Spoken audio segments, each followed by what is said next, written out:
Charles, qui a intégré le réseau depuis 2019, va maintenant nous parler de son expérience au sein du réseau. Je m'appelle Charles Tassel, je suis agriculteur sur la commune de Saint-Caprais, sur une exploitation de grande culture. Et j'ai intégré le réseau Défi, ça fait maintenant 3 ans.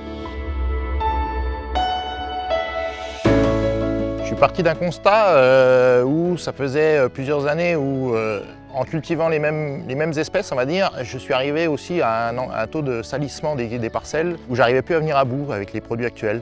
Et je me suis un peu remis en question et le réseau Défi, je pense que c'était une bonne chose pour pouvoir partager et s'ouvrir sur de nouvelles méthodes de lutte, on va dire. Un gros avantage du réseau Défi, c'est l'aspect convivialité, je trouve. On se retrouve chez les uns, chez les autres, à discuter de problématiques qui sont souvent, on va dire, les mêmes problématiques. Et je pense que le partage d'expérience de l'ensemble du groupe fait qu'on peut avancer dans le même sens. Il y avait eu plus de cultures d'essayer, de diversifier. Et je me suis dit qu'il fallait aussi que je passe par ce biais-là, c'est-à-dire diversifier un peu plus mon assolement pour pouvoir allonger les rotations et changer le système de désherbage actuel par la cassure des rotations pour pouvoir changer le mode d'action des produits, on va dire. J'essaye également le désherbage mécanique, donc je me suis équipé d'une herséterie. L'expérience fait que c'est pas évident tous les ans, c'est avec le temps qu'on apprend à s'en servir, je pense.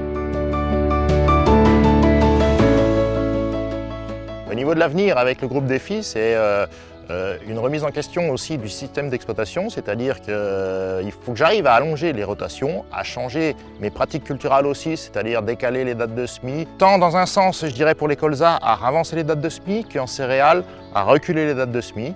C'est également trouver d'autres cultures. Par contre, il faut qu'elles soient économiquement intéressantes aussi, mais essayer de développer de nouvelles cultures pour changer le mode d'action de nos phytos, de nos produits, on va dire, et pallier aux problèmes de désherbage. L'avenir avec le réseau Défi, je pense qu'il faut garder l'aspect convivialité du groupe, le partage d'expériences des uns et des autres, parce qu'on a tous le droit à faire des erreurs, sauf que je pense que même on apprend aussi de nos erreurs. Donc je pense que c'est l'importance du groupe Défi à partager ça et à ne pas rester dans son coin, à rester isolé dans son coin et sans évoluer.